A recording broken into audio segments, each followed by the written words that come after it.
down going. They're going downwind, it looked like they're about feet on the door. So you just made a pattern, huh? Now it has to go back somehow. Where was that? Where was that? Oh, that's not a good place to be stuck. No, I was there when Mercer took his 6 and they crashed it. Lost the engine. Piece of the prop came apart, all those steel props, ripped the engine off. It's time. That knocked his balance down completely, didn't it? Firewall sticking out there. Gone through the fuselage, they didn't know it. Oh, I'm looking at the clock right behind you. Mine says 12 too. Okay. Call to order for our Airport Advisory Commission meeting. Date's the 8th of October. And the roll call, it looks like we have everyone here. We're missing Gary Recker, who has resigned, and we'll get the information a little later on how that'll get filled. Let's do the Pledge of Allegiance. I pledge allegiance to the flag of the United States of America and to the republic for which it stands, one nation, under God, indivisible, with liberty and justice for all.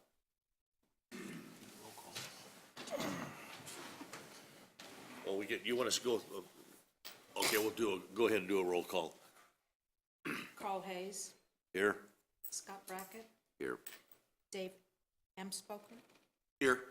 Mike Finnegan, Here. Tim Gerlich, Here. John Stutzman, Here. and we have quorum. Okay.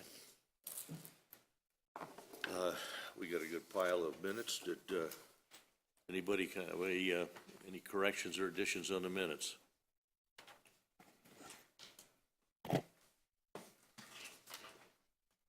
You have a motion on the minutes. I move to accept the minutes. Second. All in favor? Aye. Aye. Opposed? Is there a second? Yes. Yes, Mike Finnegan.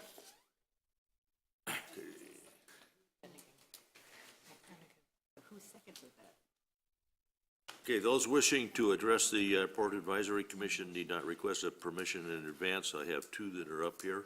Action taken to resolve the public comments will be limited to directing staff to study the matter or rescheduling the matter for consideration and decision at a later time pursuant to ARS 38-431, et cetera. Okay, staff report. And good early afternoon, Mr. Chairman's member of the commission. The first thing I'd like to report on is we have a new airport general manager. And so Mr. Steve Johnston started at the airport on the 3rd of October and has worked in the end of last week. And of course, he was there all throughout the Airfest this weekend. So we're most happy to have Steve as your new airport general manager. I, as the interim general manager, will actually be working in transition with him throughout this month of October. And then it is expected that my last day at Kingman will be on 2 November 2018. So that's our first big news item, and I'm gonna let Steve share anything that he'd like to with you, and then this will be my last month coordinating the meeting and staffing the meeting, and then we'll transition to Steve for next month. Well, I certainly speak for the commission when I say thank you for what you've done in the 5 months you've been here and the 1 month to follow. And Steve, we're so happy that you're here and really looking forward to your performance at the airport. I'm really glad to be here, and the event this last Saturday was just stellar. Congratulations to all of you. I mean, you in such a short period of time, pulled off a really great event. Well, you were here 3 days, so you get a little bit of credit. Give them all the credit. If anything would have gone wrong, I give them all the blame. Yeah, really Okay. glad to be here. So the other thing I'd like to report on, you mentioned and report on this on behalf of my boss, our boss, Mr. Kellogg, Planning and Economic Development Director. We do have a vacancy, and we have what the plan is with your approval and guidance, and I'm not asking for action at this time, but we have the original applicants from the commission when it was formed about 4 months ago.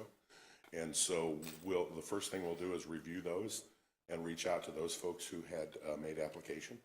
And then those will be processed along to the council for approval to appoint the new vacant, to replace the vacancy that Mr. Rucker had left. So will the council do the appointing, or will the names be brought to us for any consideration? Yeah, generally the council appoints members of the commission. Okay. So I can't say that I don't know precisely that there's any provision within the charter for this group or the procedures for this group. All I say is if the council would like input on these individuals, qualified or perhaps something less than that, we'd be happy to do it, and, we understand it's your call. Mr. Chairman, I will bring those back we will call, and then we'll bring the names back to you, the folks that are still interested. And I do have to check with the city clerk. I'm not sure if we have to then open it up again for additional. That's the one thing I don't know. But we do have 8 from the original group, and we're still within a decent time frame to where we can address those. So. Okay. So the next item that I'd report on and taken out of order is airport events, and we did have the airport open house, the Kingman Air Fest this past weekend. I know that's no news to anyone sitting up there since everybody was involved and participating. But from the airport's perspective, from our staff, we consider it a monstrous success. Little Kingman weather notwithstanding. Some wind in the afternoon, of course, and then the rain at the very end of the event, just 10 minutes before it was time to close. But the event went, we thought, quite well. No incidents, no accidents, no injuries to report, and good time had by all. We're going to try to evaluate what the attendance was, and we're going to do that we've got some photographs. Mr. Johnson took some photographs of the parking area, kind of at the peak time of the event, as well as in the crowd area.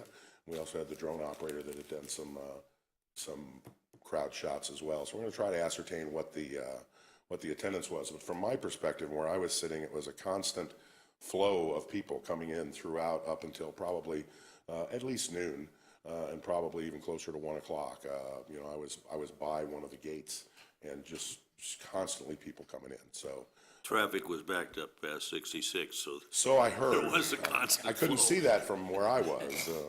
But yeah, it was a very, very successful event. We're really happy to have so many members of the community at large come out to visit the airport. So, and I thank all of you who were responsible, in particular, of course, Commissioner Gerlach, who's the president of the EAA, was the primary organizer and primary event producer. And I thought you and all of the team did a magnificent job of putting things together. The airport had our responsibilities to take care of, and we took care of those, but really the event itself was completely done by the chapter.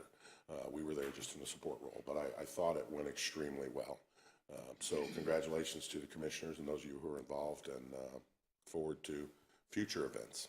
Does anybody have any comments that should come out now rather than planning for the next one? Well, I just wanted to thank Joe and the whole airport staff and the city and county that worked with us on the event, and all of the community organizations that participated in it. It really was a grassroots event, and that's really what we were shooting for, was just get everybody involved and back out at the airport. But I thank you guys for being part of that. Oh, pleasure.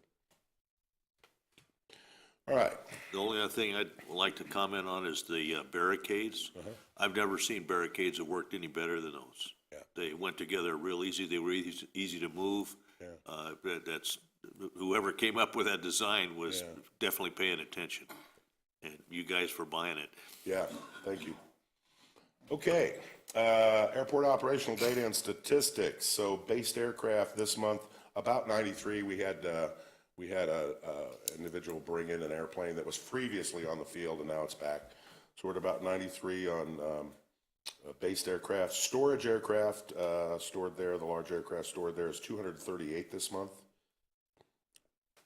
Aviation fuels, I have a corrected report for the month of July, and the actual gallons, I think I reported something like 27,000 gallons, but the actual gallons reported were 20,325, and I do now have breakdown on that. That was 3339.3 gallons of Jet A, or excuse me, of avgas, 3,300 gallons of avgas, and 16,985 gallons of Jet A. So, you know, at approximately, approximately 4-to-1 ratio, or 5-to-1 ratio, actually. For the month of August, fuel flow was 25,162.2 gallons, 25,162.2, of which 3167 was avgas and 21,994 Jet A. So, and we'll capture that, by the way, in the minutes. But I think that was the helicopters that came in. Yeah. Had a couple batches of them. yeah. So anyway, 25,000 gallons for the month of August, roughly speaking.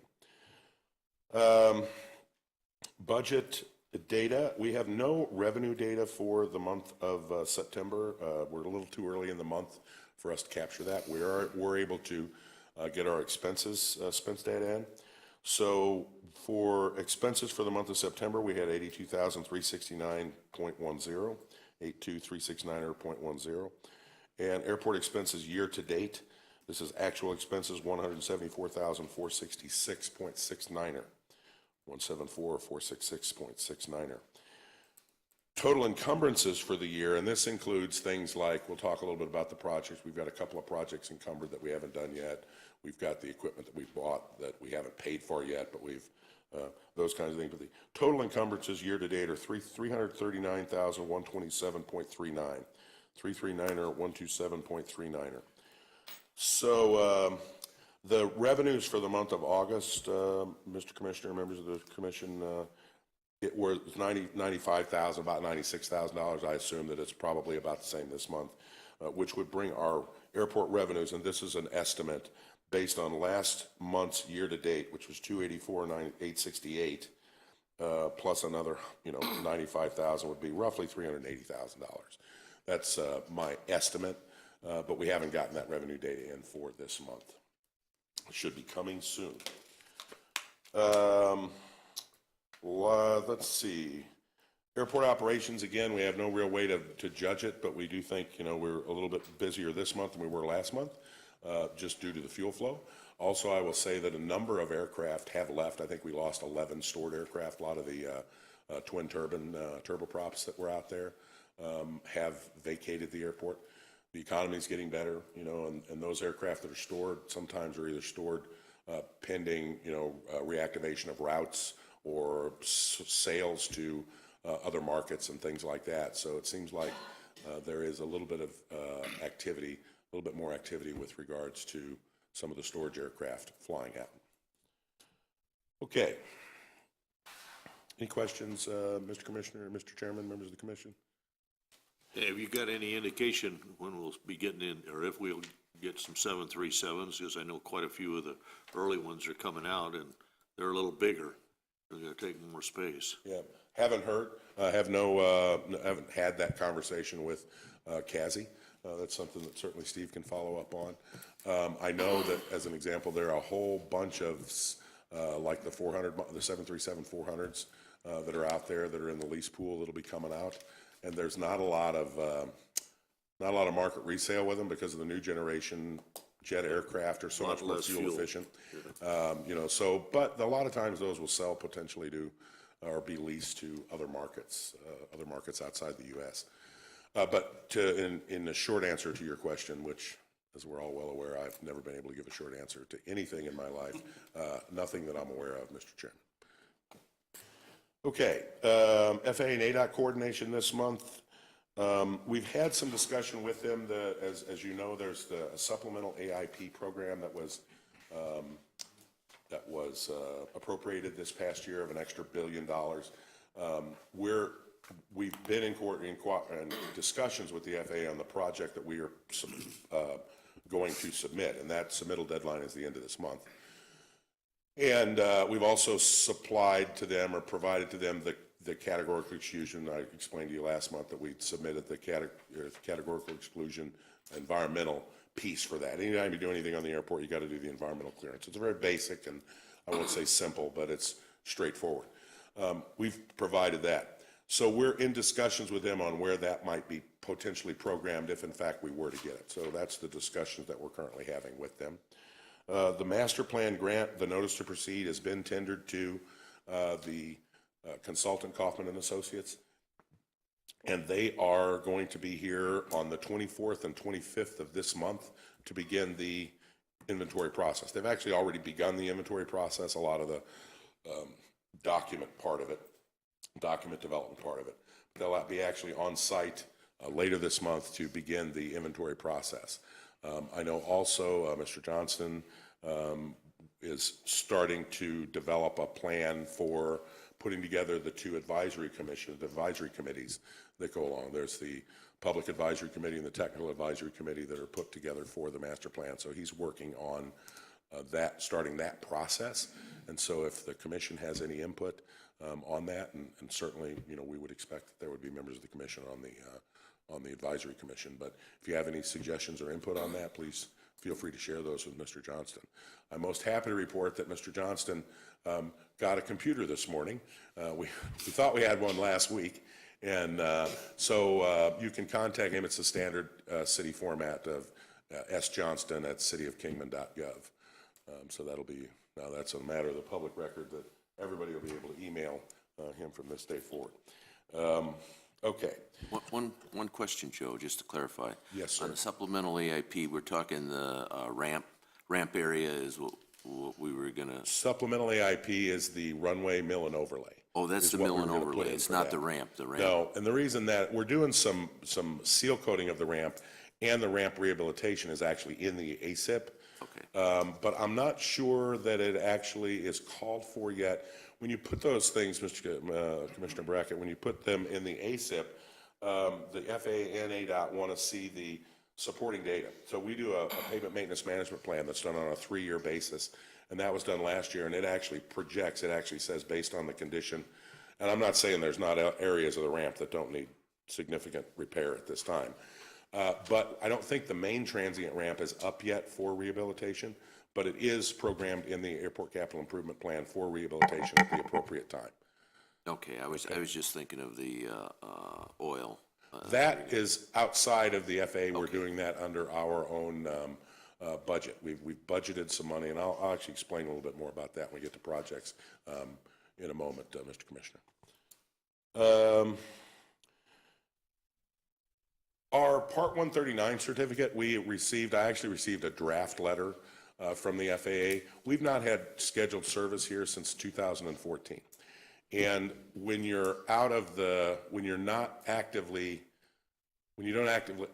have scheduled air service, there's a tendency on the FAA to place your 139 certificate in an inactive status. I received a letter from the FAA right before the first of the month proposing that they place us in active status. Now, the only thing that changes, we still have to comply with all of the standards of the Part 139 advisory circular and requirements. They are able to not come out and inspect us on a regular inspection cycle basis. And let me explain that they are obligated to inspect every certificated airport either within 12 or 24 months, depending on the status and category of the aircraft or the airport. And so they're also, in order to best use their resources, they don't want to be coming out and doing regular annual inspections at an airport that doesn't have scheduled service. So they are going to place us in an inactive status. This isn't a bad thing. This isn't a reflection in any way on us. There are many airports around the region that are in inactive status, and then of course you reactivate at the time that you get scheduled service back and need to have the certificate in place. In the letter that was drafted, they also made it very clear that they wanted to continue working with us to continue we're actually in a kind of a midpoint here where we're transitioning. We're not really transitioning, we're reapplying and reacquiring a certificate. So they made it very clear in the letter that they wanted to continue to work with us on that process, if that's what we wanted to do, which it is, and that we could actually finish the acquisition of the certificate, and then it would still remain in inactive status. It's really just a matter of not having the need due to no scheduled service. So I know that's a little complex. Are there any questions, Mr. Chairman, members of the commission? So I asked him, I told him that I wanted to actually brief the city management as well as the commission before they actually issued the letter. Not that necessarily we're going to change their mind, but I thought it was proper and common courtesy to make sure you guys, as well as our city management, was aware of that situation before it actually was sent to us. It's not like they publish it in the newspaper or anything. They send the letter to us. So that's just getting ready to be wrapped up. And I think that's all we have on FA and ADOT coordination this month. Any questions, Mr. Chairman, members of the commission, before I move? Excuse me, are we up on everything for the Part 139? We are. One thing that what we're doing is revising our certification manual. I'm about halfway through that. I know I've been saying I'm halfway through that for a long time. There's a lot of changes that need to be made, just names and places and contact information. So we're revising the the airport certification manual. We also still have one remaining deficiency from our previous surveillance inspection, and that's on some fading of our paint on the runway. And that I'll explain a little bit later when we get into projects. That's almost ready to get done. All the other minor things that they had cited have been taken care of. And then other than submitting the revised documents, yeah, we're completely compliant at this time. According to and here again, we're operating sort of under the requirements of the previous certification manual and previous certificate, even though that was surrendered by the authority to the FAA. But that's kind of the direction that we're going until we put our own absolute policies and procedures in place. Thank you. You're welcome, sir. Okay, so airport development and maintenance project is next. We're going to get a report on the draw site here in just a minute from Mr. Ashragi from Haley and Aldrich, so I'm not going to go into that. The runway crack sealing, runway 321 crack sealing, has been scheduled, and that will have a runway closure on the 22nd of this month for one day, actually not a full 24 hours, but from sometime in the morning, roughly 600 until about 1800 local that evening.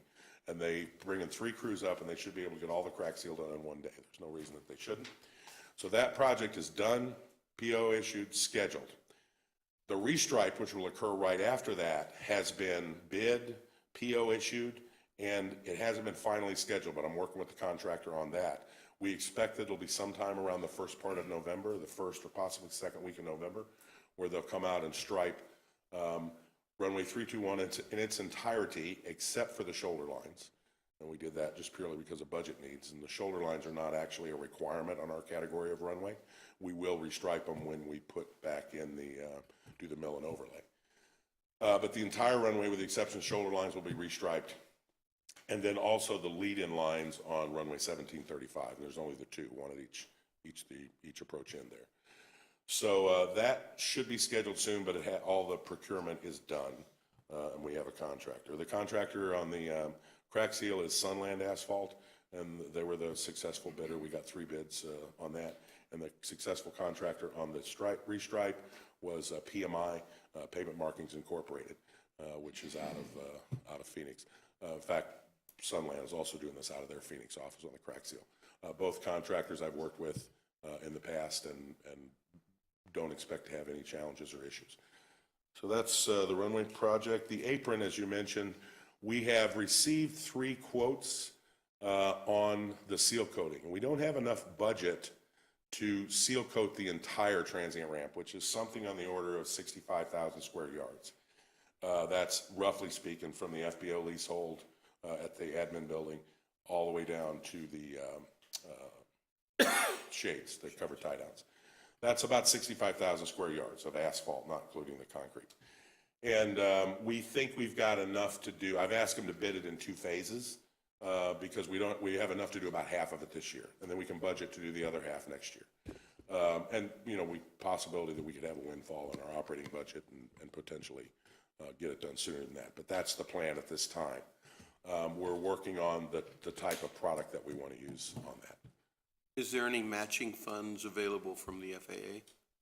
Mr. Chairman and Commissioner Amspoker, there is not, well, there are, but we haven't applied for a grant for this. We do have ramp rehabilitation, usually for maintenance activities, purely seal coat. It's Unlikely. well, they usually don't. They usually expect the airport to maintain the pavements themselves. Right. And you can get some assistance through ADOT's Pavement Maintenance Management Plan, what they call APMS, Airport Pavement Management System, where they actually do program to do various projects around at airports at relatively small cost. I think it's about 10% of the project is what the airport has to pay. Their 5-year plan is set, and there's no project for us in there. Occasionally you can get, and it's really based on need and the conditions. So here again, the short answer is no. There's nothing that I'm aware of that we could receive any assistance on that. Okay. All right. Okay. Apron, striping we talked about. Joe, Sir? I noticed on the ramp that the cracks that have already been sealed has sank down quite a bit. I just wonder if there's any advantage of trying to bring those up to level with the rest of it or anything like that, or if that's going to happen, or? Yeah, we certainly could look at it, because I know exactly what you're talking about. Some of the larger cracks have certainly settled back down in there. And that'll change a little bit with the ebb and flow of the temperature, but not significantly. What we probably would want to do is identify some of those areas. When you get a crack that's as wide as some of those out there, which are a couple inches, there's a couple of different methods you can use to repair them. One is to use a kind of an acrylic mastic that they put in under it. It's a more rigid product, and then put the rubberized sealant on top of that. The other option is to do fold-up repair and replacement, where you actually cut out about 12 inches of concrete and then replace it with, asphalt, and then replace it with the asphalt on top of there, and then you seal coat or put crack seal in each crack. We need to look at those and decide what's the best opportunity to fix them. We are in the process of actually engaging an airport engineer, an on-call airport engineer. And we have a little money in the budget, not a lot, but a little money in the budget for airport engineering that we'll have them look at that and potentially have them look at that. I don't want to obligate Steve on anything unless it's something that he feels needs to be done. But we could certainly look at that and give an evaluation to decide, okay, if it's better to go. There's also probably some information within our pavement maintenance management plan that might give some recommendation on some of the larger cracks. So then it's just a matter of finding the budget for them. All right, thank you. In your experience, which is the better way to fix those canyons? Yeah, clearly the best way to fix them is with do the full depth repair and replace. It's pricey, but it's the more permanent, the more proper fix. At other airports I've worked at, we've done a variety of things. I've even put 3/8-inch hot mix asphalt in there, to bring it up, and I've also used some of the polymer or acrylic repair products, which will do a reasonably good job to get you through. I think what you do is sort of balance when is it programmed for rehabilitation against the costs. Sure. And so if it makes sense, if it's going to be an extended period of time, maybe it makes sense to spend the higher amount and then kind of evaluate it that way. Thank you. My pleasure, sir. The terminal project, we're getting ready to do the roof within the next week or so. In fact, we think it'll start this week for the new roof that we're going to put on there. And then the remainder of the project is still with the architect to be bundled up as a for bidding, that we'll put it out for both the electrical remodel as well as the other finish improvements that we're going to make within the terminal. So we're still awaiting that from the architect, but we are moving forward on the roof at this point. That's what's up with the terminal How project. long do you anticipate before they start? Of the roof, the rest. The rest of it. My guess, and this would be a guess, would it be something on the order of, I would say at least another, Next year. well, it could be, but I think you could actually get something going. Depends on when you get it. You're gonna bid it, and that's gonna take about a month to 6 week process. And then you could probably proceed within 2 to 3 weeks after that. I mean, this is speculative, because I'm thinking in that 6 weeks, that would include the appeal process after an award was made. You know, yeah, I think you're probably right next year, but I think it's possible that we could get something done in December. I have a question, Joe. We talked electrical on that too. Has any electrical been done, or are we waiting for the roof on, or I guess where's that in the mix? It's part of the project. In other words, the architect engaged an electrical engineer to put together that component of the specifications for the project. So when we get the package from the architect, it will be ready to bid in its entirety. That'll include this, you know, it's not really structural work, but the carpentry work, if you will, the finish work, as well as the electrical work, all in one package. Now it'll be bid, and it potentially would be bid by a general that would have, you know, an electrical sub and a carpentry sub and so on. But yeah, they're putting all that together, and they are using, as I said, an electrical engineer to give us that, electrical and mechanical engineer. Yeah. Okay, and I have no other information on projects. The gates, as I mentioned, we were a little bit under budget on the runway project, but I think it's most likely that would be best used to potentially do a little bit more seal coating. We do have a gate project, approved budget project to do some gate renovation, but I haven't worked into that at all. It's something that we need to kind of look at, that I'll ask Mr. Johnson to work on that in the future, kind of explain. I don't mean I'm going to ask him, I'm going to explain what the situation was. But no movement forward on the gates. And we've been fortunate not to have any significant problems with the gates at this time that I'm aware of. You know, we have had a couple of calls in the 5 months I've been here, but other than that, it's been pretty quiet most of the time. Okay. Airport hangar and tie-down occupancy.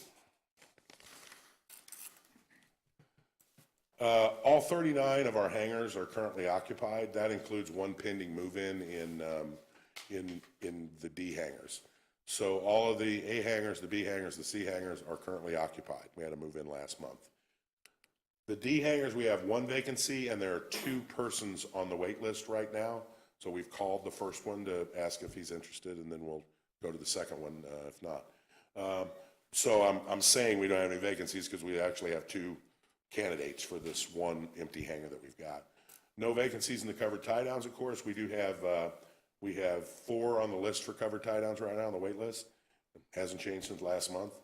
I mentioned 2 on the T hangar wait list for D hangars. And then executive hangars, we have 2 on the wait list for our executive A hangars. And all 5 of those are occupied.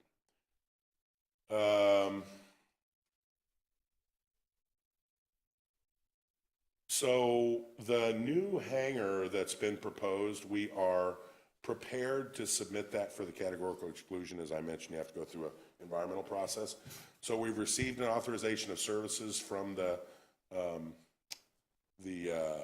our planning environmental consultant to prepare that and submit that. I haven't approved that yet because just to be quite honest with you, haven't had time this last month. But we did get that within the last month. And so we're still having that discussion about the new hangar that's proposed next to the Mojave County Sheriff's Office hangar. Joe, are you going to do the environmental on all of that empty space? No, what we're doing is a CADX, categorical exclusion, Mr. Chairman, that just essentially gets environmental approval from the FAA to do that project. And if we were to do something larger, I'm not sure we could do it under CADX. And, you know, unless we had something, we'd also need something, they want you to propose something. In other words, we would have to have a plan to propose to them for them to approve. And I don't think we really have that now, and I think that's better done within the master planning process. So all we're doing right now is just the one piece.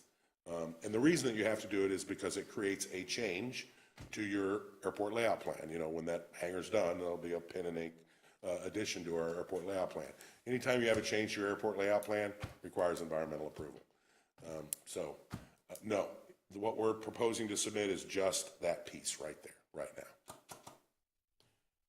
No other action on any of the other development that we've been looking at, other than we have talked to, as I mentioned, a couple of flight training operators about potentially coming back, and we're getting ready to have a third meeting with the one group who's proposing to do some training from the industrial park side, across flight line.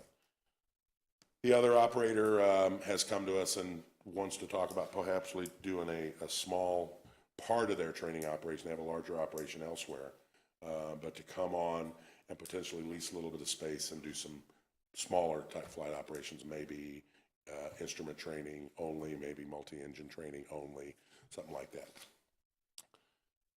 Okay. Airport land use and proposed zoning. I don't have anything new to add on that. I know we're gonna get a report on navigation easements later. Airport events, I think we've already covered. There's been no other event this month other than what like I said, I consider our open house to have been a monstrous success. That's the adjective that I'm using on this one. And then no airport complaints that we've had for this last month. So, Mr. Chairman and members of the commission, that is our staff report, and I would be happy to entertain any other questions that you might have. And then I would also ask, is there anything that you would like added or subtracted from the staff report? I've done this now a couple of months in a row, and want to make sure you're getting what you need. Okay. Hearing none, thank you very kindly. Thank you. Okay, our business park staff report.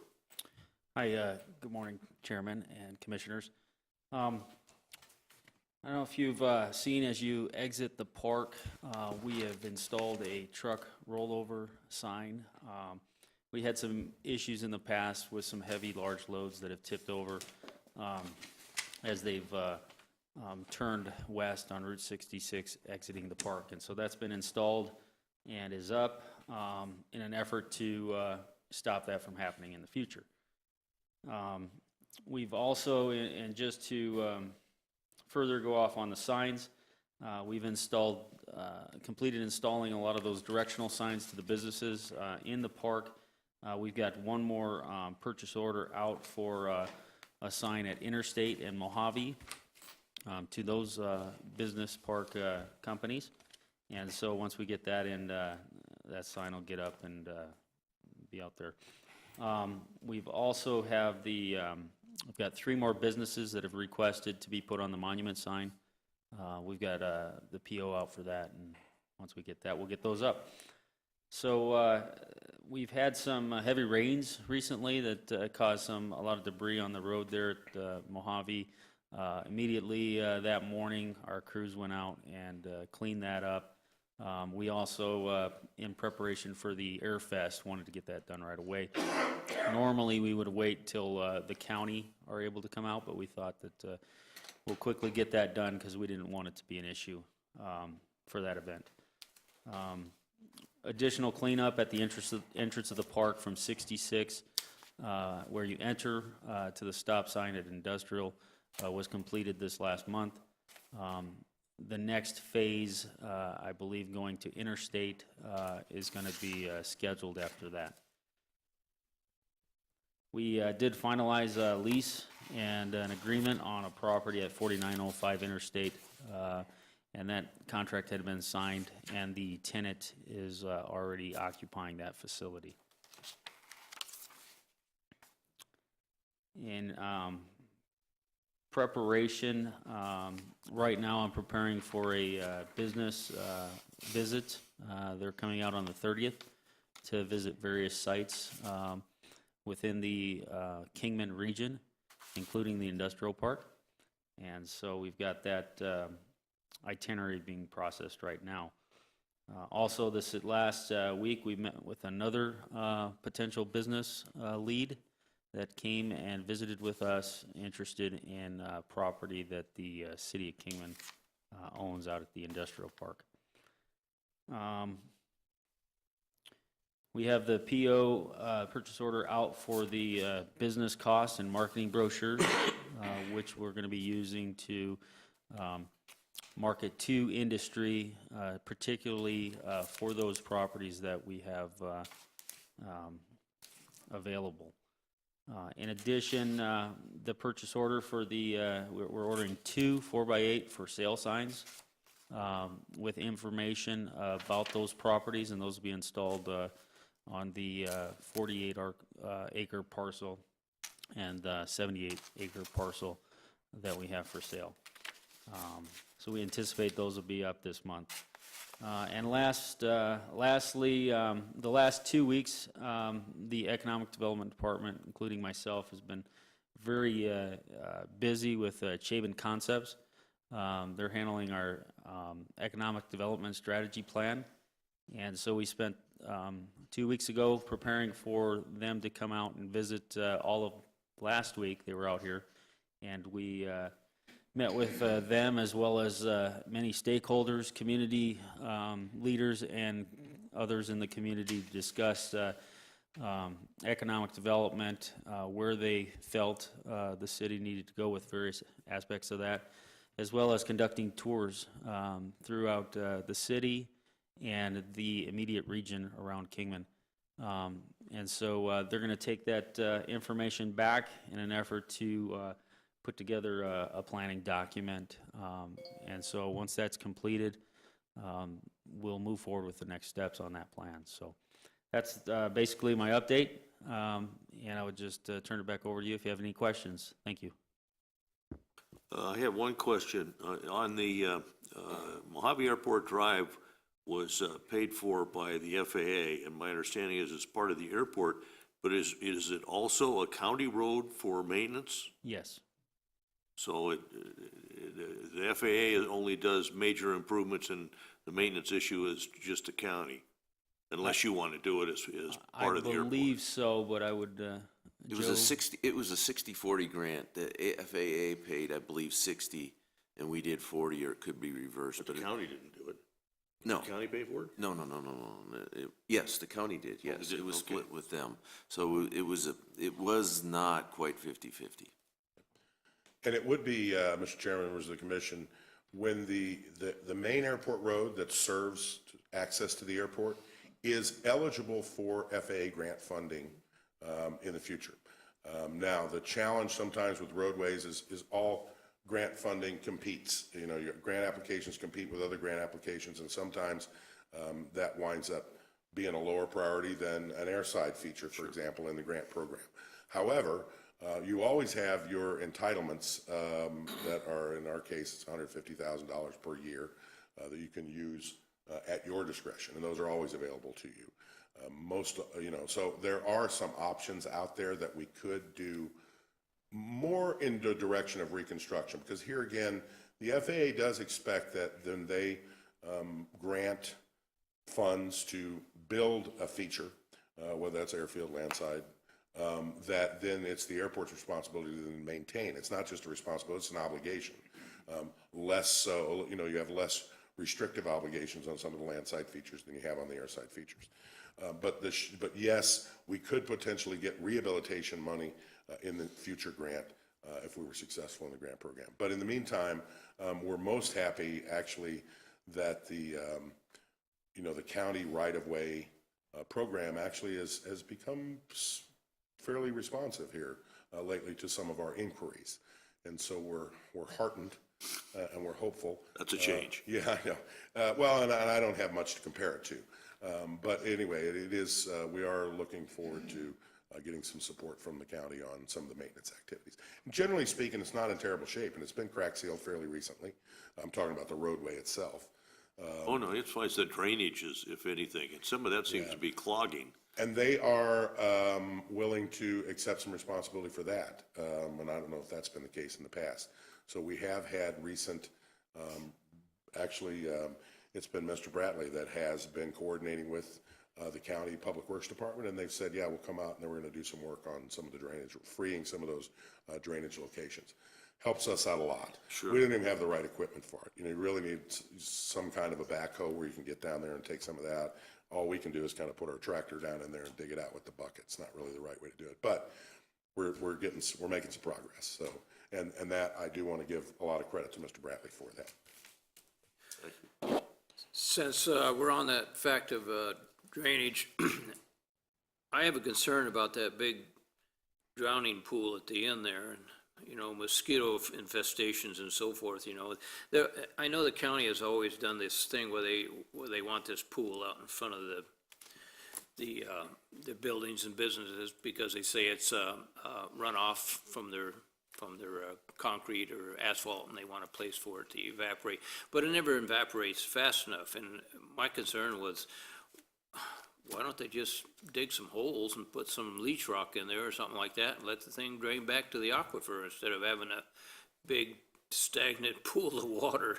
And, Mr. Chairman and Commissioner Finnegan, I do believe that there are dry wells in some of those locations that actually percolate down, you know, more.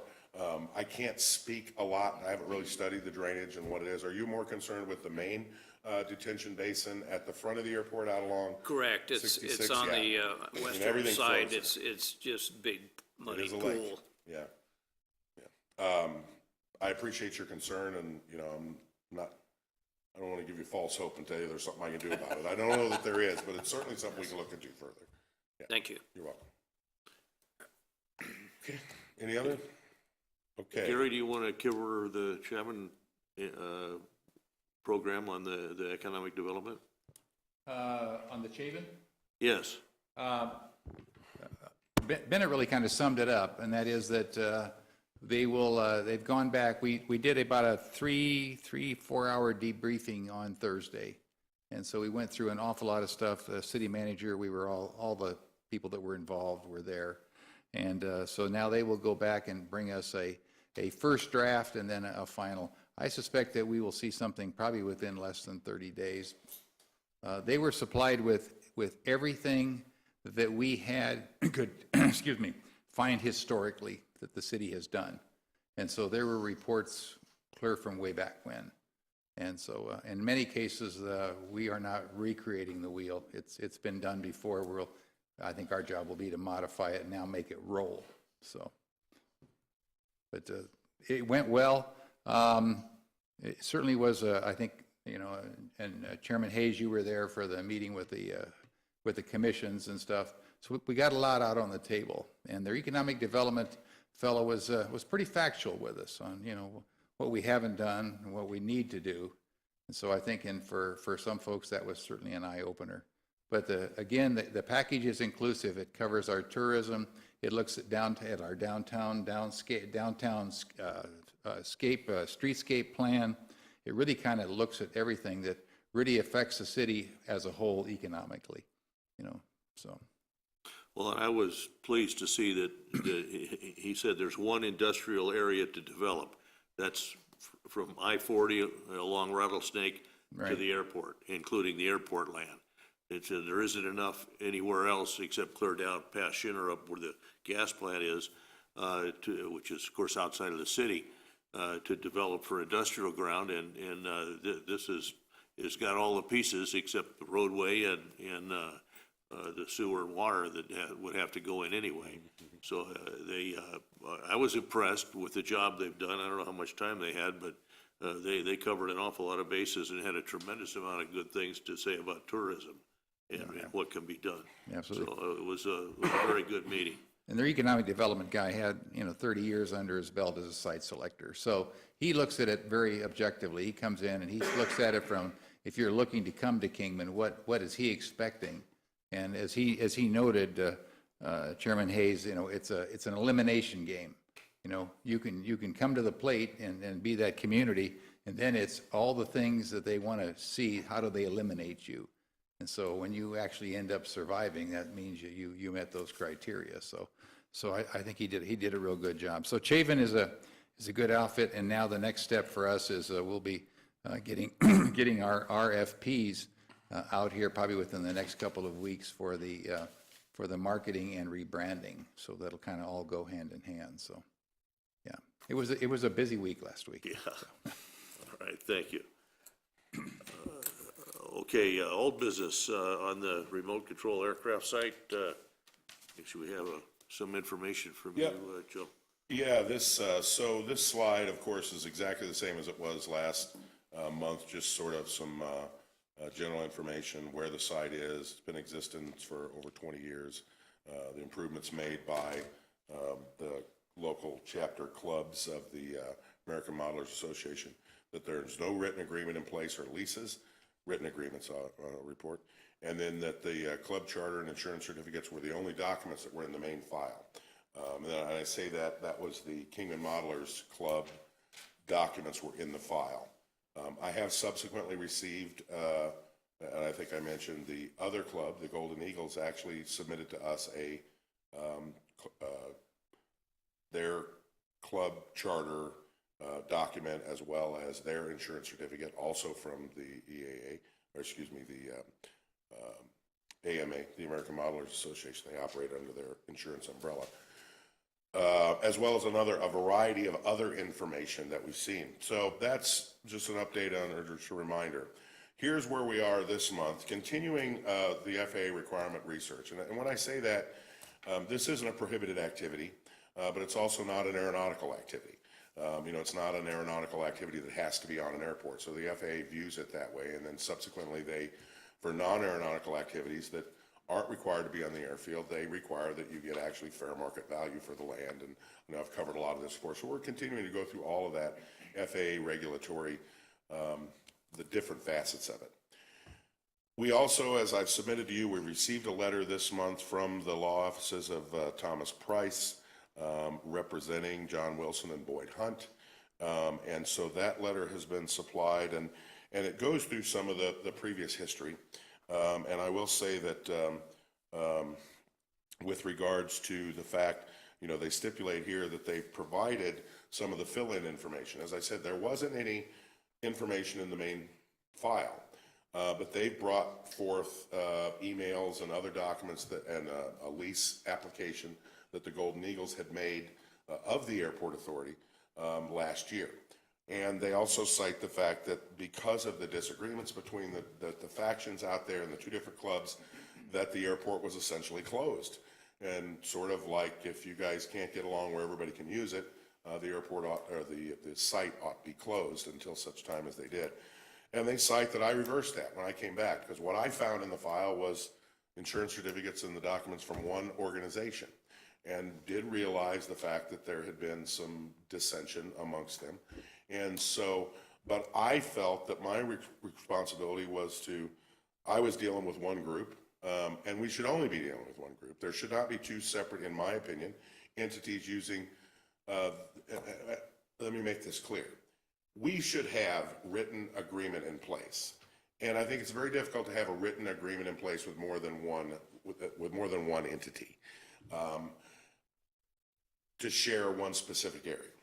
So all of these items are cited in the letter. I don't dispute, and they also provide in that letter some of the documents and communications between previous management at the airport and the various entities that are out there. They do cite one, and they cite that they believe that there was an agreement dating back to last November where the clubs agree to share the airfield, and that the airfield will remain closed until a single party was in contract with the Kingman Airport Authority at that time. So that's what they believe is in place. My opinion is that one other thing, they did cite the grant assurances and sponsor agreements, Grant Assurance 22, that says the airport needs to be made available to the public. That is absolutely correct. That's to the flying public. That's to aeronautical uses, is what they require you to be available to the public for. So we don't think that necessarily applies, as they've cited it here. They also cite non-discrimination. We absolutely agree that there should be no discrimination on any public airport. So that's kind of, in a nutshell, the letter, and then there's the attached documents. So here are, we're continuing to do some research. We also, as I said, the FAA views it as a non-aeronautical use, and therefore should be subject to fair market value of land cost. So we need to do a little evaluation and market research on what that fair market value is in the vicinity of the airport for industrial type uses, and then go from there. So that's where we are as far as status, Mr. Chairman, members of the commission. Our recommendation at this time is that perhaps a subcommittee needs to be formed of the commission to work in cooperation with airport staff and make a determination as to whether this activity is one that we want to continue at the airport.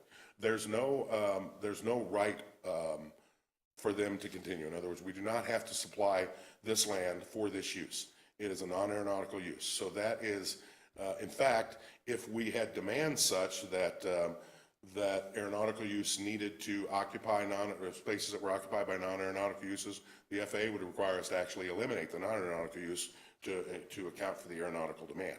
That's not necessarily the case here. But the point I make is we need to make a determination as to whether this is an activity that we want to continue at the airport. And I think a subcommittee needs to be, potentially could be formed that could look at that and make a policy recommendation that then we would determine what that policy would be. And then the other recommendation that we have is to close the field. We've got, I'll be quite honest with you, since I've been here, this has taken, we've had it on 3 or 4 different agendas here. It's taken a lot of time for us to wade through it, and frankly, we have aeronautical responsibilities that we need to take care of. Now, I'm not saying we can't do that or that we should shut it down just because it takes time and that there's work involved. We all agree work needs to be done. Point is, we've got 2 different factions out there that are not getting along. You've seen that in previous meetings here. And we need to make a determination. I think it's better just to close the field at this time, give a reasonable amount of time if they want to remove any of the fixtures or improvements that are on there. And then based on what the policy is from the subcommittee and ultimately the board, whether we continue with it, and then if we do, how we go through an RFP process to actually make the site available to whomever might want to operate it and enter into a lease with us and enter into operating agreement with us and pay for the land. So that's the staff recommendation at this time. Mr. Chairman, Mr. Commissioner, I'll be happy to answer any questions you might have. And I know we also have some cards on this, Mr. Chairman. Questions? Any ideas? Well, definitely a policy needs to be come up with, and we have to understand the proper regulations that may or may not be affected with this. Personally, I'm not real comfortable with the idea of closing it if it is not posing any kind of hazard or any other problems. This is definitely not a legal opinion, just my own opinion from the situation. I'm not sure that I feel good about that. And Yeah, but they've got a history based on 20 years of usage, so I mean, that's, closing it shouldn't change the decision anyhow. I agree with that. Failures on the part of the KAA shouldn't be thrust on Correct. the tenant. And I certainly would not make them move anything off until this is resolved. But I'm inclined to agree with you too, that they ought to be able to continue to use it till we get it resolved. Who would like to head up a subcommittee for the commission to see if we can't untie this Gordian knot? well, I'm willing to participate in the commission in whatever role. Mike, are you willing to handle that one? Sure. All right. You can get some help.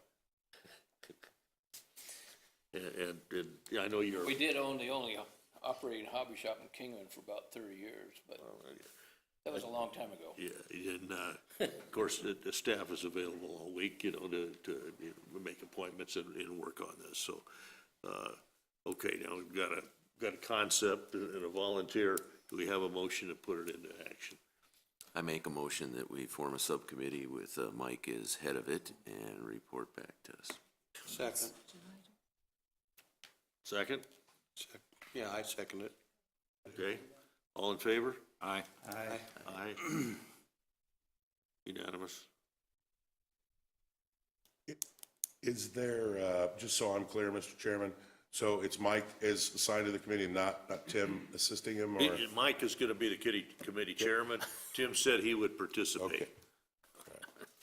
Very good. And we could get others, and they don't have to be on the commission, just people that have an interest.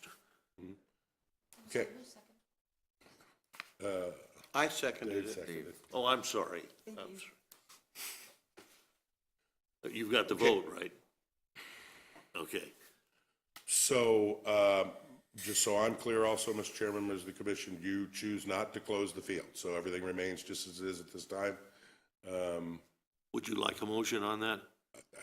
It's, I'm just want to be, our recommendation was to form a subcommittee and to close the field, pending the outcome. That was staff's recommendation. So I'm not certainly giving you any guidance or direction. I just want to know, just want to be clear. Is there, do you see a problem with continuing on the way we've been doing for 5 months?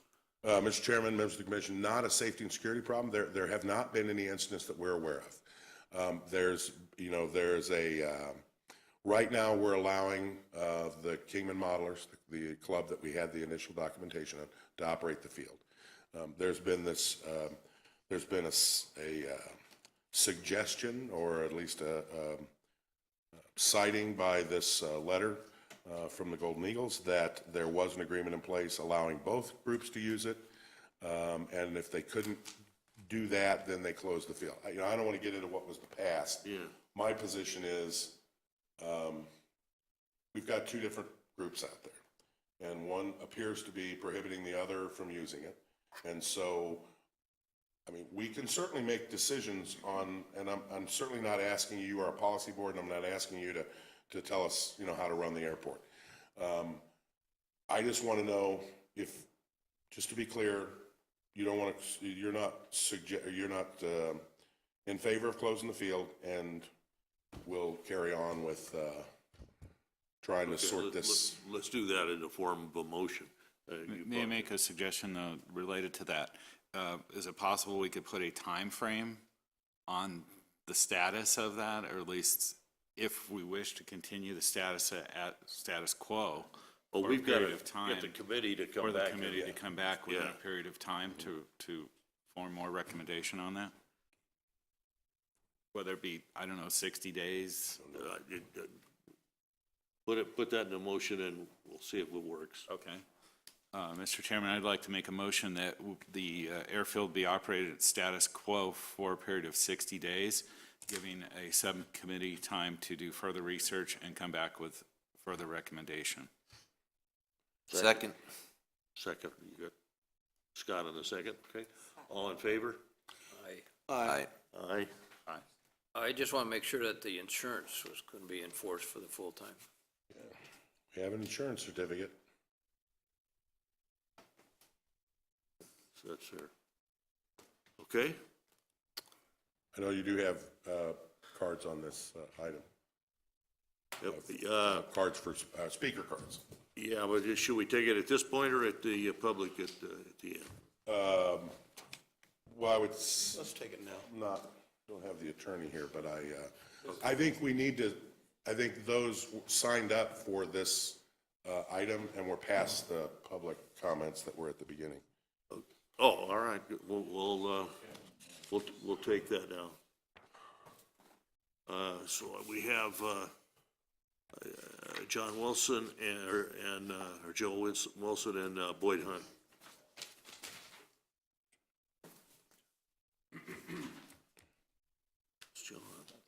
Thank you, Mr. Commissioner and Commission. Just a brief apology for my abrupt departure from last month's meeting. I was supposed to be at a fairly important doctor's appointment, and in my wife's eyes of 30-some years, way more important doctor's meeting than model aviation. So I got caught kind of in a bind.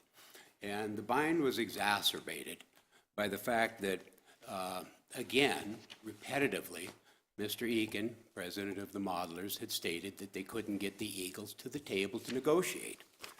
Well, to actually deal with that, here are two documents. Please distribute. One is dated the 27th of November.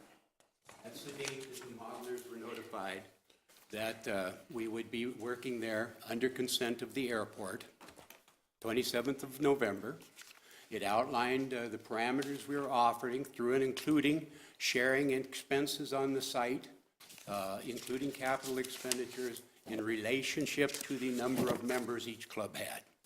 That seemed a very workable starting point. The second document, and I didn't keep a Excuse copy me, of it. excuse me, was this submitted before that was in my package, you don't? This is not, okay. And if I could have one of those back, I apologize.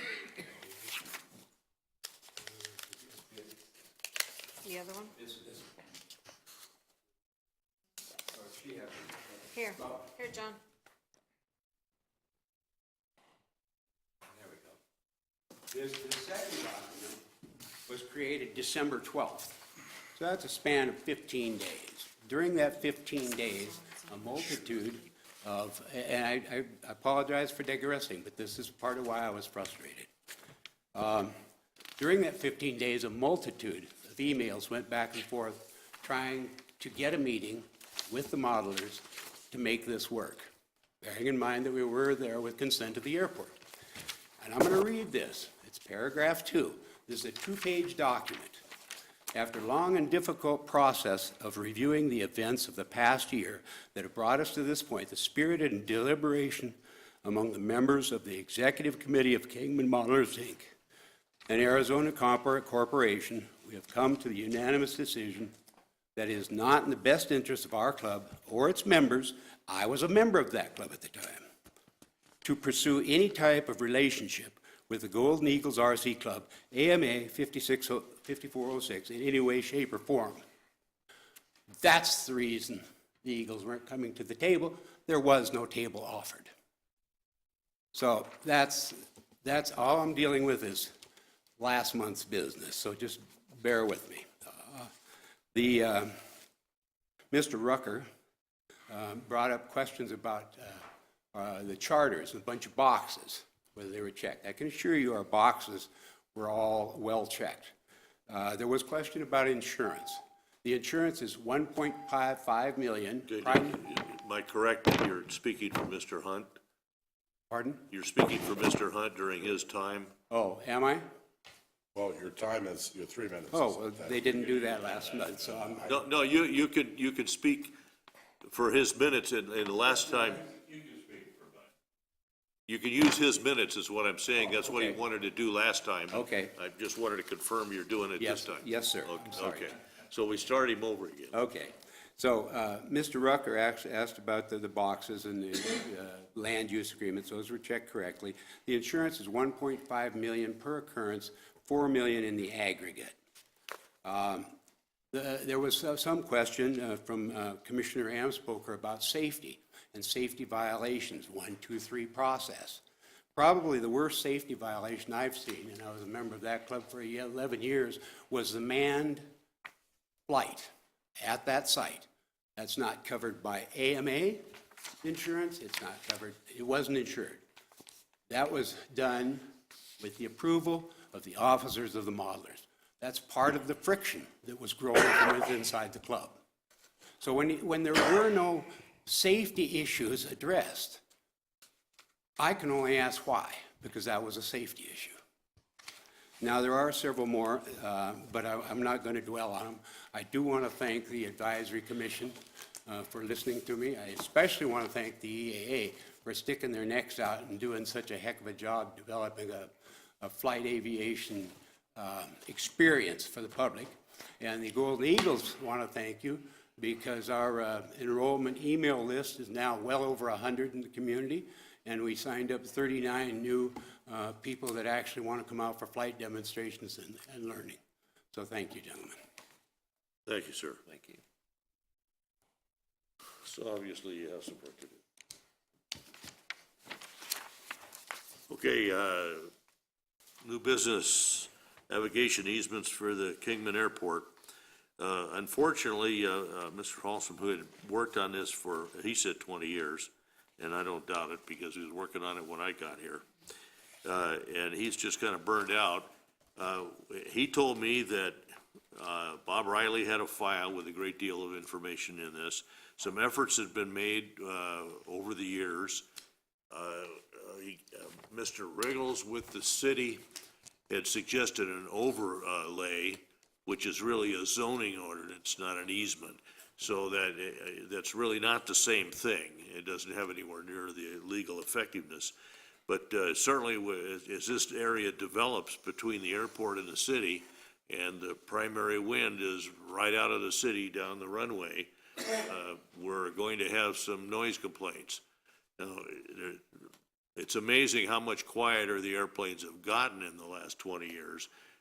This was a big war where I came from in Montgomery Field, San Diego, and there were quite a few people that were just making absolutely false statements about noise. And we put in an expensive noise monitoring system. It was difficult to make it work because the road noise where the speakers were, about a mile off the end of the runway, was always more than any of the airplanes. And that was in a commercial district. But we had a full-time employee in this monitoring equipment to prove that there was, every month or two, somebody made a little bit too much noise between midnight and 5 a.m. or thereabouts. I would hope we wouldn't have to ever get that bad here. It certainly doesn't look like it now. There are some noisy airplanes, very few left of the jets anymore, and they keep getting better. So I hope this is it doesn't become an issue, but the best way is to have a navigation easement so that airplanes can fly there. And this works kind of in with the master plan because they can get very quickly the 65 CNEL line on a air carrier airport overlaid on the existing airport, and then we can go to work on it. The city, of course, can insist on it on the airport property and on a property if they annex it between there and where the city boundary starts. The bigger problem would be on the approach from the north with the county. There's a lot of little pieces of property out there. Something would have to be done, but the county owned the airport and should have done that when there was nothing out there but cows. So this is kind of an overview of the problem, and we need to start working on it. It's not something that's going to be accomplished overnight, but the data will be available as applied to this airport for the future. You know, it'll be a good documented information that we can present to the city and the county, and hopefully motivate them to protect the airport. And Scott, who has also worked on this for a considerable period of time, volunteered to head a subcommittee on that issue.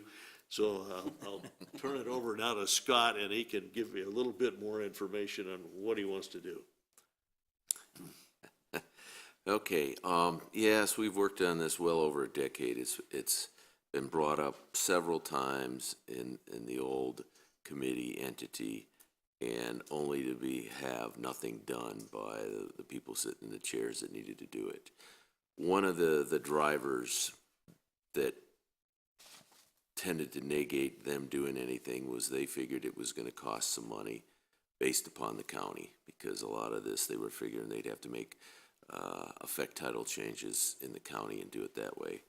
So we're going to reapproach it now with a different commission, and I will gladly chair the subcommittee to bring this to an end. There's a ton of documents. I didn't bring them all with me. We've got different ones from Flagstaff, from Prescott, and you can get different ones from all over, and we were going to make up our own. And again, it's based upon the airport and its land that surrounds it, but right now is the time to do it.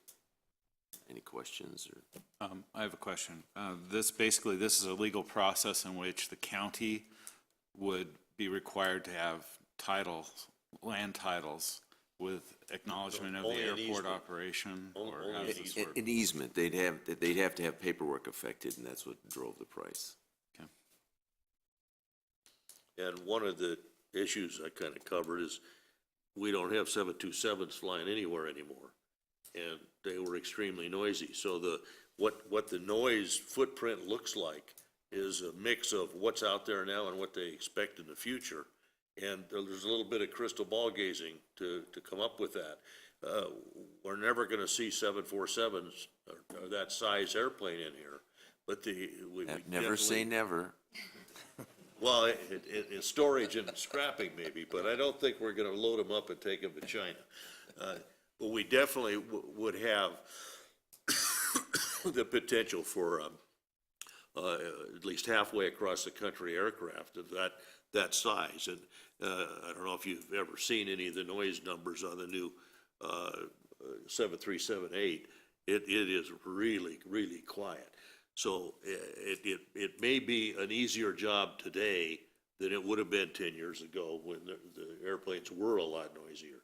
But, you know, this is where the experts come in, and that's what the FAA and the Master Plan Committee and, you know, what other airports have done, and their data that they've generated is going to present the picture that we need to operate from. I think, I just wanted to clarify what the end result is of that process, what it is that we get if and when there's a successful process for this. Hopefully, it will be on the legal end, and Carl can suffice that we won't get sued over items and possibly close the airport based upon noise. It's similar to granting an easement for someone to use your driveway to get to their property behind your property. You know, they don't own it, but they have the right to use it. And this just gives the aircraft the right to make noise, operate over your property without any hassle. You know, the original common law said there's a pie into the center of the earth and you own forever. Well, airplanes kind of put the lie to that. We wouldn't have an aviation industry. But you do have rights over your property at some point. Zoning affects that, and a lot of times what neighbors think of the visual stuff you want to put on your property. There's been a real issue over what cell towers look like in many places. So it's a kind of a subjective standard, but ultimately it's a legal right. And Your question. And there's a lot of case precedents out there already. So. Been a lot of litigation throughout the country. And this is to eliminate. I mean, this is basically to try and eliminate it. It doesn't guarantee it, but it sure makes it a lot tougher. Part of my comment was just to be on public record that we clarify what it is we're talking about. This is not something that everyone understands what a navigation easement is, as you've seen in the past with even on the airport governing board, there were people didn't even know what that was. So I just wanted to clarify that for everyone. Thank you. We should have a motion on forming the subcommittee. I move that we form a subcommittee for navigation easement, and I continue in that motion that Scott Brackett be the chairman of that subcommittee. I second that motion. All in favor? Aye. Aye. Opposed? Okay. Next item, report on the draw site. So, Mr. Chairman and members of the commission, we have with us today Mr. Pejman Ashraghi, who works for Haley and Aldrich, and they are the environmental consulting firm, engineering firm that actually works on behalf of the city and trying to, working with us on getting the draw site remediation project completed. They've recently completed the proposed work plan for the phase 2, and that is nearing its final approval process, so we'll be getting started with phase 2 shortly. So I asked Pejman to come here and actually give us some information, kind of an update, a little bit of information on, you know, what the draw site is and what's been done in the past as far as where we're going in the future. So please welcome Pejman Ashraghi. Good afternoon. Thank you, Joe, and I haven't met you yet. See, hopefully good afternoon. Yeah, absolutely. Mr. Chairman, members of the commission, I realized that I didn't put my name on the presentation as I saw the names of everybody else here, so I apologize. You know my name when I had it. So I apologize for that. I've been involved with the project when it first started, when we did the first site visit in January of 2014. I don't know how much information everyone has. I prepared the presentation with the understanding that just about everybody knows about the draw site. If there is anything I'm missing, please ask me and I'll go ahead and address that. But to give you guys some information about the presentation this afternoon, I'll provide you a quick background, discuss the planning and the Phase 1 investigation that was completed. But how much time do I have? Well, probably 3 hours. I'd say probably 15, 20. Okay, all right, I'll go through them quickly. And then talk about the Phase 2 volume determination, which is just what we're planning to start as soon as we get the approval to go forward with it. And then the reporting, and I'll provide the schedule. Thanks. So this process started in the 1940s with basically all the aircrafts that were left after World War II, and there was a interest in melting the aircrafts down and use the aluminum for other purposes. So a contractor came on site and they started chopping off the aircrafts and started the smelting process. There were 3 furnaces that were built on the airport property. Next. As you can see, they were operating below grade. The grade was just above the hat of the gentleman that's background. Next slide. And basically, the aluminum ingots were what the process produced, and they were moving them off-site. A process of aluminum production, aluminum recycling is aluminum production waste, which is, these guys were not going and removing all the wiring and all the plastics and everything from the aircrafts. They were just chopping them off, sending them through the furnaces. The stuff that they skimmed from the top was basically left on site as aluminum production waste. They call it aluminum dross. What happened to the steel hardware and the copper and other materials? I'm sure the organics burned off, but All left on site. The waste you're talking about. all of that. So you didn't even haul the copper off. At that time, everything else was just piled up as waste. There's some pictures of we're seeing some copper in some of the waste, but it's there. I've never seen these pictures before, and I would hope we can get some copies because we can use it in our new terminal. And Absolutely. As a matter of fact, that picture, last time I came here to meet with Mr. Husband, I saw that picture. The furnaces that's a very rare picture that I've seen since 2014 that I've been operating, but you can see the furnaces right at the end of the fresh asphalt. All 3 of them were over there. So this picture was taken with the 3 furnaces there, and the 3 furnaces were operated for 2 years. So this is a very rare chance of seeing where everything was. Next photo. That's Google Earth this morning. Just to give you an idea, the location of the furnaces were right where the tip of the arrow is, right where the entrance is. Question, real quick. So when they're melting the aluminum, all the impurities come up as a dross and take it out? No. No, your heavy stuff will not come up. What happens is you probably got a screen or something where they pour. When you're pouring the mix through after you've melted into the ingots, they're going to strain it there, and then you will get your stuff to float up after that. Well, it's still gonna have the other metals in there. They probably had a screen, and they probably screened them off. Mostly aluminum, but it has other metals. Aluminum was by far the largest piece. Wondered if they left that stuff in, if it came out for the dross and that's what's buried. It is as I go through the rest of it. The stuff that shows up as waste is, if I may get technical, it's compounds of, they're basically aluminum or other metals, carbides and nitrides and sulfides. So it's really, really messy, ugly stuff. Well, I thought the problem with this bubbling up and coming to the surface was the fact that aluminum, when it corrodes, it just gets larger and larger and larger. So I thought it was mostly the aluminum that was doing that. Aluminum is the culprit, but that's not the process that we ended up identifying. It's actually the gas production that caused the problem. Thank you.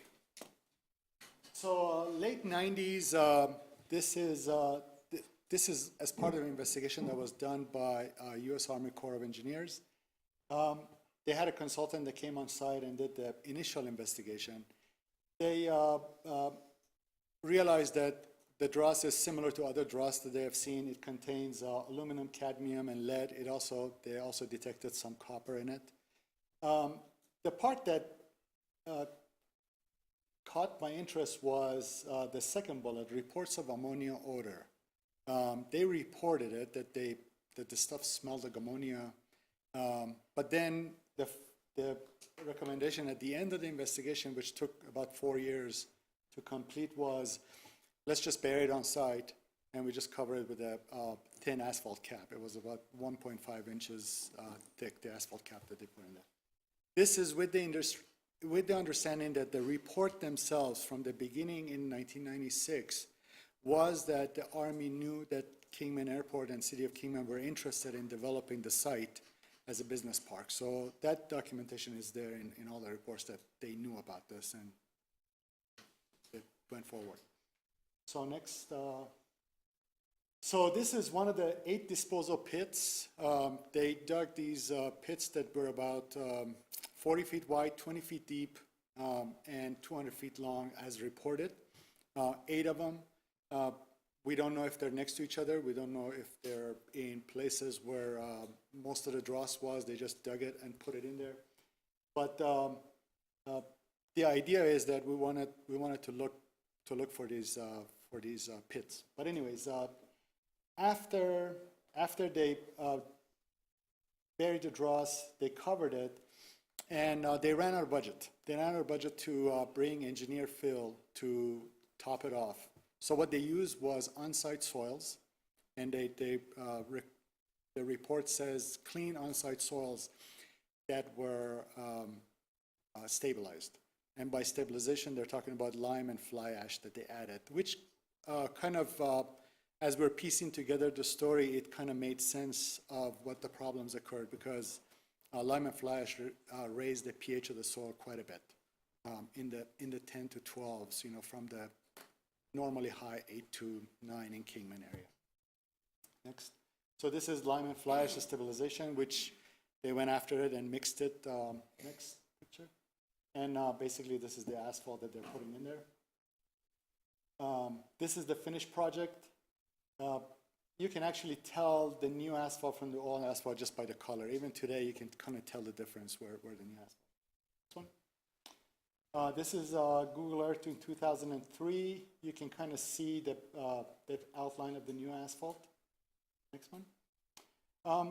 About mid-2000s, so this probably happened shortly afterwards. The asphalt, understandably, with the extreme weather of Kingman and the asphalt's thickness, inch and a half in some places, it started to fail. Rainwater is getting into these pits. And there were some heaves that started to show. The biggest one is 40 feet long and about maybe 2 to 3 feet high. Next picture. I was trying to figure out the best way to take a picture, but just looking at the 3 cones, you can see the height of the top of it. If you have seen the height, so it's quite a in landfill jargon they call this whaling, and I'll talk about this a little bit later.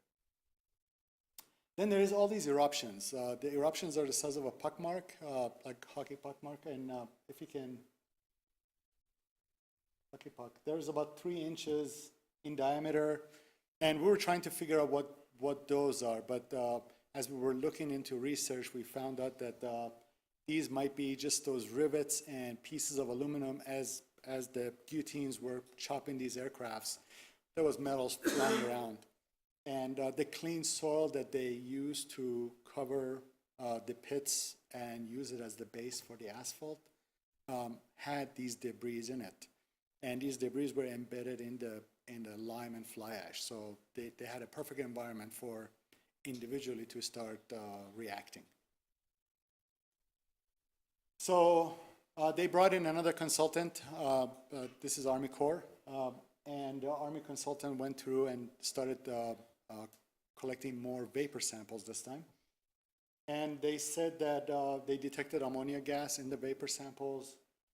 Hydrogen, which kind of caught my interest this time, and methane. Hydrogen, because hydrogen just doesn't produce by itself, there has to be a reaction.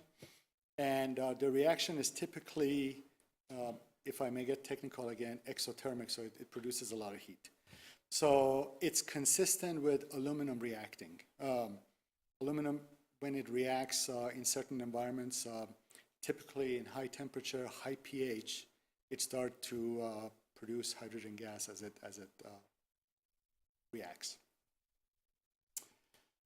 So we said, because we still had a lot of data gaps in our information, we said, instead of going and trying to attack this problem with the entire area, let's pick a smaller piece and try to get as much information as this smaller piece of the dross disposal area before we go crazy with the rest of the investigation, both from the money side of it and both from just the time and energy that was required to figure this thing out. Besides, we didn't know where most of these pits were.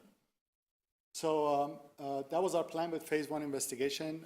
We prepared a work plan. The work plan went through first Department of Justice and their consultants. After they agreed to the contents, we sent it to Arizona Department of Environmental Quality. This is something we got to discuss, but basically there is a voluntary remediation program within the department, and Kingman Airport Authority at the time became the volunteer. We went in and completed the phase 1 investigation. We have the information. We put it into a phase 1 investigation report. Also proposed some new plan of attack for the phase 2 in that investigation report. This time we did something different. We gave it to Department of Justice, let the Department of Justice review it with their consultant. When they approved it, before we handed it into ADEQ, we decided to hand it over to a couple of disposal facilities. The 2 disposal facilities that are closest to Kingman would be in Beatty, Nevada, U.S. Ecology, which accepts hazardous waste and also non-hazardous solid waste, and Republic Services in Parker. They have a facility that's non-hazardous, although as I get into the dross disposal, they have mechanism in accepting dross, depending on certain conditions that need to be met. Those guys came in, they weighed in on the report, they provided their comments, we finalized the report, sent it to ADEQ, and ADEQ approved it. So at this point, we're just waiting for the funding from US DOJ, and we will proceed. So as I mentioned, phase 1 just focused on that red 1 acre parcel, 10 borings that were drilled in it. And you might ask why we didn't start from a corner, why we selected that specific area. That's because the largest heave was there. So we said, if anything is there, let's go after. Phase 2 is 143 borings of the remainder of the site, which is 14.3 acres.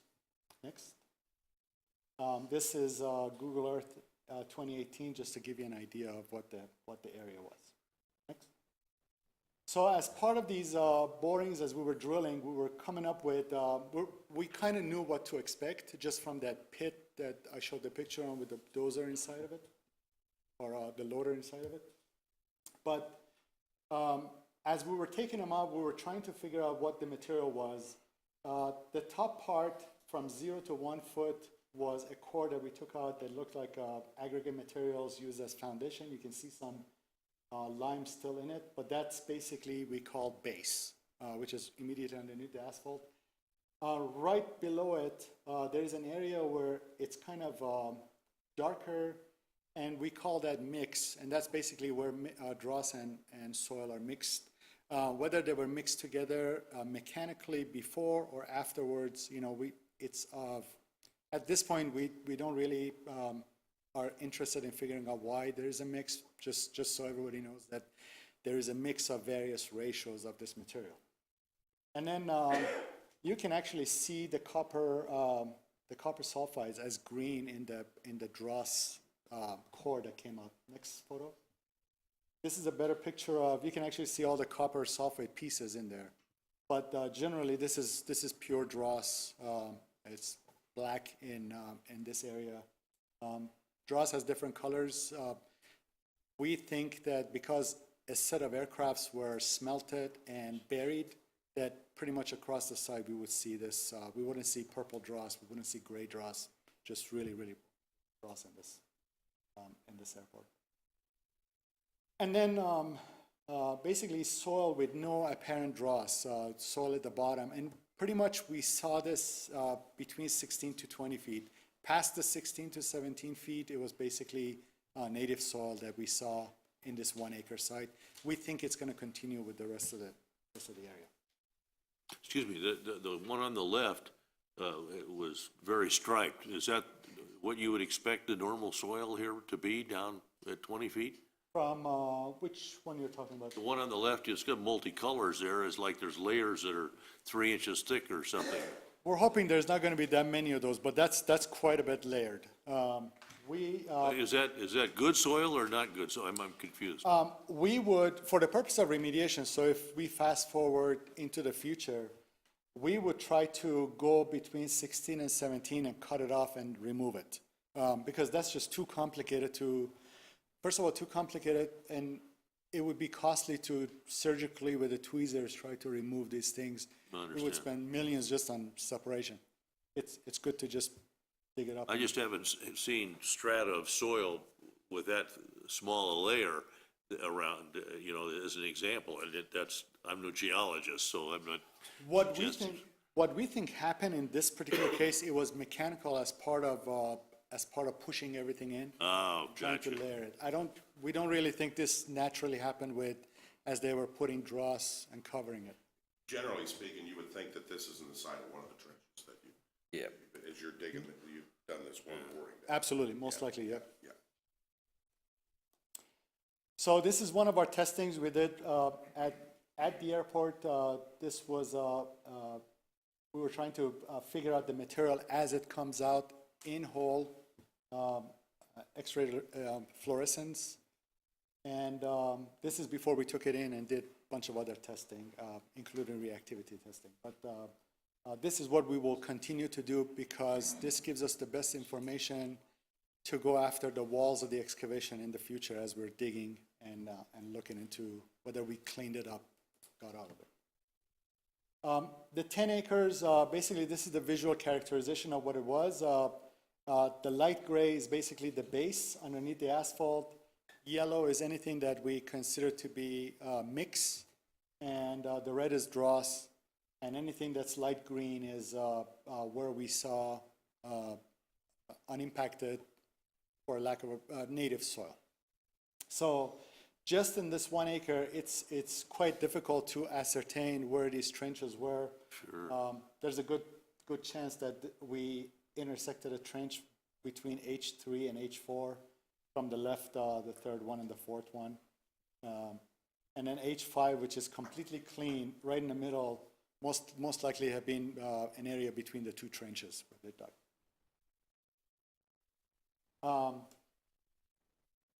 As part of our phase 1 investigation, to summarize what we identified, base course, we had no failure. So by no failure, I'm not discounting the debris. We did not analyze the debris that might have been in a sample of soil. We just took the soil itself, the base course material, and we analyzed it for the laboratory testing and analysis. Dross, it did generate heat and generate gases, ammonia and hydrogen. Ammonia is toxic, hydrogen is explosive, so we identified it. This was a testing that we did in the field. University of Illinois, Dr. Stark came up with a method to do this quickly. And the study came out in March of 2014, and we picked it up and we codified it and used it on site. This is probably the first use of this reactivity testing when it came out of college. The mix, the previous mix also generated heat gases, lead and aluminum, just like the dross, but it was a smaller set of samples. And with the native soil, we had no failure. Phase 2 volume determination, we are going to do visual characterization just like we did before. We're going to do more field testing. We're going to do laboratory testing. And Republic Services recommended that we take 20 of the samples and use a specific test that they recommended. This is to basically model how much soil they need to wrap around the dross in order to be able to dispose of the dross at their site.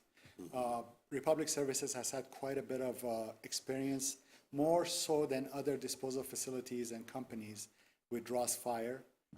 So they have developed a model. It's proprietary. They don't share it with us, but they do want us to collect some additional samples, send it to the lab, their lab, and then they will put it into the model and we figure out what's in it. Waste determination report is the first report that's going to come out of the phase 2 volume determination. We figured it's best to put all our information on the table, give our first opinion about what needs to come out, what is hazardous and what is non-hazardous, and let everybody take a look at it before the next report. Once everybody agrees to the contents of the waste determination report, the remedial action work plan comes in where we propose our method of excavation and disposal, what goes where, and we will have an engineering cost estimate as part of the remedial action work plan.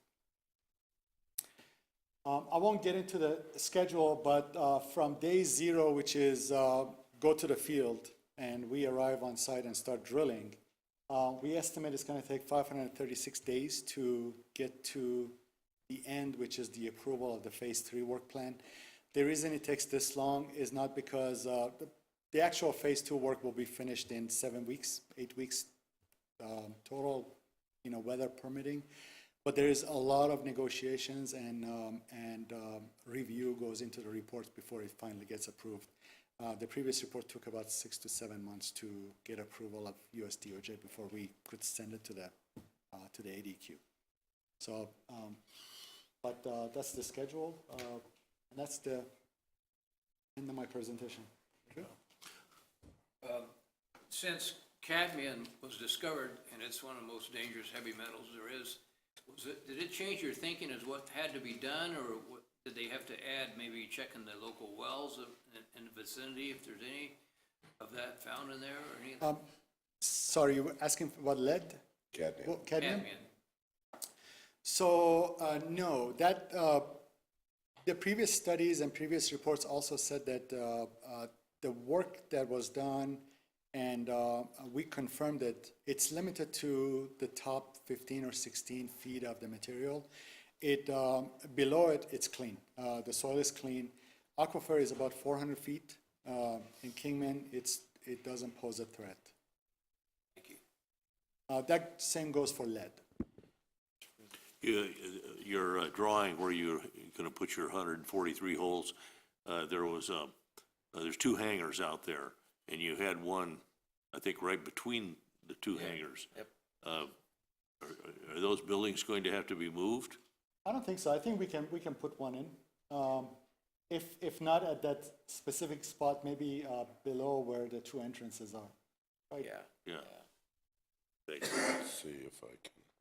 So, okay, there we go. That's better. So you've got a plan for them already, right, around them in this? Yes. So on the day when we start marking, I'll come in with a GPS unit, and we have the entire site map on it, and we walk from one to. Points taken. Yep. With the GPS. Would we be able to obtain a copy of this presentation after, at some point? Mr. Hodgson, yep. Yeah. Okay, no, I do appreciate your presentation today. As you know, there's a lot of airplanes stored out there. Would you do this in the first half, the east half, and then the west half? How would you want to go so we can make sure that we're fine with the stored airplanes? Thanks for asking. Yes, now that we kind of know what's happening in Sector H, I'd like to start from A and start moving from the left side and start moving. And what we like to do is probably grab ABC on the first first round. And as we come in, we will coordinate and communicate with the staff when we come back the following week, which area we'd like cleared, so that we come in and we put cones, and when we come back, I so. think that's fine, yeah. And you're gonna plug the holes so that, they're only this big, thereabouts? Yeah, about 3 inches across. The idea is they get basically 2 sections a week, maybe a little more, but they'll identify 2 sections a week, right? Yep, that's correct. And so then we'll know where they're working that week and where they're gonna be working next week. I don't see any problem with Cassie on that. And there's only gonna be 1 rig. So I mean, while they're gonna be on that 1 acre site, they're gonna be drilling 1 hole at a time. So it's also not gonna completely, take the entire place out of, that whole acre out of use. Sure. All the time. I don't think it's affect Paul either. Thank you. Other questions or comments? I didn't get your last name. Could you have her, write it down for the minutes? Absolutely. Or have it? Eshragi, Eshraghi. I've been told it's a good, strong Irish name. I'm not sure if I agree, but I'll take the compliment. Well, we really thank you for your presentation. It's answered, at least to me, an awful lot of questions that I didn't know the answer to. And it's obviously a very significant project. And the fact that the solution only came into being just the year that you started drilling the last holes is remarkable. You got onto that. Thank you, we appreciate it. And we did receive the paper copy of the Phase 1 report the last time Pedge and I met a few weeks ago. And I'll get an electronic version of that report too, although it's too big to send anywhere. But the point is that that's available at the airport for anybody who'd want to come by and look at that Phase 1 report binder, as well as, subsequent reports. I have a link that I'll provide to you this afternoon, and then everyone can download it. Okay. Sorry. I was curious if you, I mean, this may be irrelevant, but how would the copper sulfate form? Where would the sulfur form to get the copper sulfate? And secondly, about the ammonia, which is basically nitrogen and hydrogen, and I wonder how that came about. I don't know the specific makeup of all the material that were in the aircrafts as they put it together. But what I could tell you is that in aluminum dross, in aluminum industry, pretty much aluminum carbide, aluminum sulfide, and other metals that might have been, and aluminum carbide, sulfide, nitrides, they are pretty much seen across the board in all the aluminum production waste. So they get their sources from various places, plastics, any other impurities, but they exist. It's not something specific to just aircraft. So aluminum can recyclers also see it, and I don't know where they came from in cans. I think there'd be enough hydraulic oil and engine oil, and there's enough sulfur there to do this. Oh, that's a good point. Yep, I agree. So when I came here in May, I discovered fairly shortly after that Haley and Aldrich would help in the city with this process. And I've worked with Haley and Aldrich and Mr. Eshraghi for many years at the Phoenix Goodyear Airport. And so I'm very happy to hear that they're leading this effort on our behalf. And I think it's going to be, I know it's going to be, we'll all be dealing with this for quite some time into the future, but they'll do a good job for us. It's my opinion and estimate. Thank you, appreciate it. Thank you. All right, thank you. All right. Okay, the last item, study of airport rates and charges and lease policies. We have heard a lot of comments about this needing to be done to find out what other airports charge for different things. And so this is a item is in here, hopefully to form a subcommittee that's going to look into, with airport staff, other airport comparisons on whatever they charge for really everything on the airport, so we can make sure we're within in the normal range and not outside either way. And I don't know how long it's gonna take to do this. It's not a forever project, obviously, but you can't get it done in a week.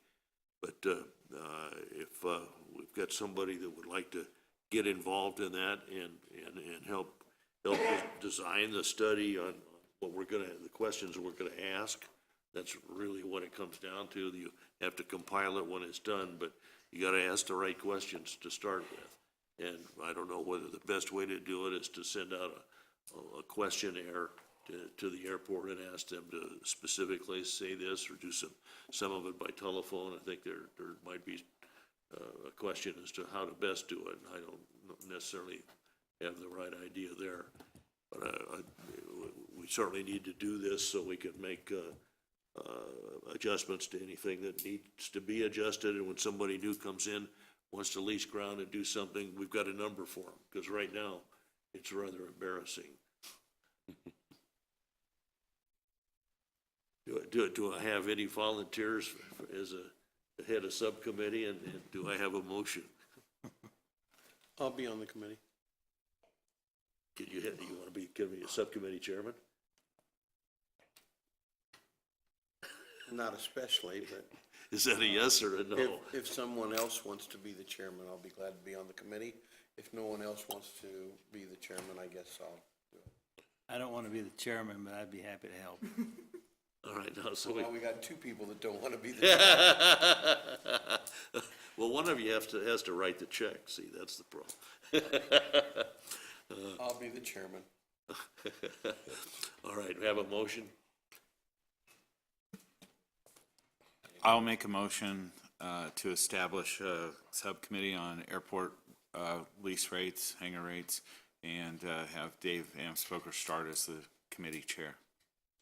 Second. Subcommittee chair. And Scott seconded. All in favor? Aye. Aye. Opposed? Okay. Now, there's one missing here, and that's the terms and conditions. And I didn't put that on here because I didn't want the agenda to be too long. And I don't want you to feel that I'm not doing anything, so I'll take that one next week or next month if you want. My background, I'm probably a little better on that one than I am getting numbers. So that's just a comment. And Mr. Chairman, just to be clear, is there any direction to staff at this particular time? Only to work with the subcommittee to lay out how to get the information and what information specifically, and then to integrate it into a document that gives us some information we can use, and you can use, of course. No, absolutely. It all comes back to you. I just want to make sure we're waiting to hear from Commissioner Amspoker. Yeah, there you go, okay. Any announcements by any commissioner? I have one request, that next month we put on the agenda, moving the meeting to an afternoon out at the airport now that the microwave is all working. Well, how does staff see that? Is that a feasible, good idea, bad idea? We'll have to check with IT, because it may not be that we can have the recording capability, and it's all videotaped and live streamed. So I would have to say probably no at this point, but I would we need to want ask staff IT. to investigate real good on that one. Yeah, well, I mean, we want to. Yeah, we wanna- comply with everything that we should comply with. Right. A lot of the people that are interested in talking are out there. We realize we got a staff issue, and I don't have, I could drive down here with no problem, but there have been a number of people that said, gee, can we have these at the conference room there at the airport administration building? And that would certainly be easier for airport staff. Any documents could be had, and I set aside my master plan to bring with me, so I'd have a copy of the master plan here today, and I left it on my desk, so. I have loaded one on this laptop, just so you know. Oh, all right. Well, Sorry, I didn't know that. okay, well, that's very good. So, is that, can Chairman we Hayes, leave it at that? we'll We check have on, we'll check on that, but that was the primary reason it had to be brought here, was because of the video and the live streaming and everything, and the recording capabilities. I don't know if that can be done that way or not, but we'll find out. Okay. I'm sorry, I didn't hear, was the time of day mentioned in that? No, I didn't mention time. Afternoon is later in the what day. I'm after. Yeah, later, then, yeah, that would work better for me. The location isn't as critical because I'm not based at the airport for business, but time of day would be much better if it was one side of the day or the other more than the middle of the day for me. And so just so I'm clear, Mr. Chairman and Commissioner Brackett, that we will put an agenda item on next month's commission agenda Correct, yes. to look at the location and time of the meeting. To find out what the And results of the study we'll was. bring that Yes. research on the So capabilities. if they have the capability, then we have to stay in the capability, obviously. And Wherever we'll check and see what the specific requirement is, you know. Yeah, if what the there law is requires. Absolutely a requirement for video recording, as opposed to just audio recording. But we'll bring that information. Mr. Johnson will bring that information back to you. I will not be here at the next meeting, but we'll take care of it. We know we'll get it done, but we'll miss you. Thank you. All right, any other questions, comments, agenda items?